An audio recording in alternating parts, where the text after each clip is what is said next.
talk that long. Okay, cool. Hello everyone, thank you for taking the time out of your day to come listen to my cultural artifacts speech. Today I will be talking about cooking, so let's get started. Who doesn't love food? I know I do, but you can't just make food appear on your plate magically. But here's the solution. It's called cooking. For some people it could be quite difficult, and for others pretty easy. I have brought a small token of my cooking for you to enjoy. It was the quickest thing I can whip up that does not require refrigeration or heating. Many would argue that cooking and baking are not the same, but to me it requires the same process and chemistry. So I hope you guys enjoyed my version of the chocolate chip cookie, and of course it was made with a lot of love and thought, like the rest of my dishes. In order to master something, it takes practice. Growing up, I was always in the kitchen helping out my family with meals, and as I grew older, I gained more experience and knowledge of my other recipes. I was able to apply it to my culinary hobby, and I enjoyed cooking different recipes and having my family be the judges. As I grew older and I started watching TV, I was always into those culinary shows in the Food Network channel like Chopped, Iron Chef America, and I always wanted, every time I thought of being in the kitchen, I felt like I was in a cooking competition. Cooking is a reminiscing memory within all of us that contains history, traditions, and cultures in which we all enjoy through our senses. It has evolved throughout the world by the most renowned chefs and the best home cooks. I'm going to tell you about the pleasures of cooking and the excitement it has with learning the different cultures associated with it, as well as the accomplishments of achieving something outside your comfort zone. So cooking dates back to the discovery of fire with primal cooking.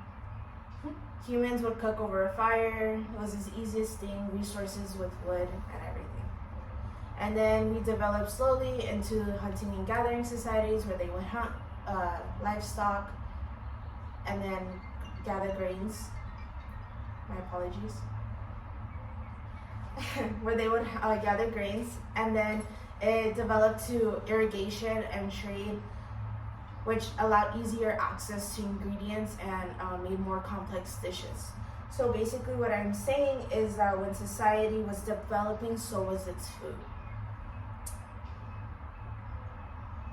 Presently, there are cuisines of all sorts from different cultures, ranging from high-end to comfort food.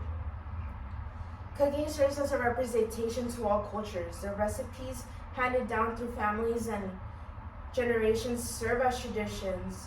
The unique ingredients only found in the motherlands that consist of these recipes and dishes make it special. Tacos are a staple to Mexico, ropa vieja to Cuba, pizza to Italy, sushi to Japan, and paella to Spain, just to name a few. Most people learn to cook from their maternal figures. I certainly did. I'm not saying my mom is the worst cook. She's decent, but her recipes would get very repetitive. Coming after school every day would bore me, and as I grew, I wanted change. So I'm a self-taught cook. I branched out into learning how to cook different recipes rather than to be confined to my Guatemalan roots. I enjoy my motherland's food, but there's so much quality, taste, sense in different dishes around the world that cannot be ignored. So cooking serves as a therapy for me. Every time I cook, I get lost in the senses, I lose track of time, and at the end, I feel so accomplished, and seeing the faces of everyone eating my food and how happy they are. And what I say the most is, in order to get through people's heart, you gotta go through the stomach. So I encourage you all today, if you guys are bored or have nothing to do or don't know what to cook, just to find a recipe online. With social media today, it's so easy to find tutorials step by step to learn how to cook.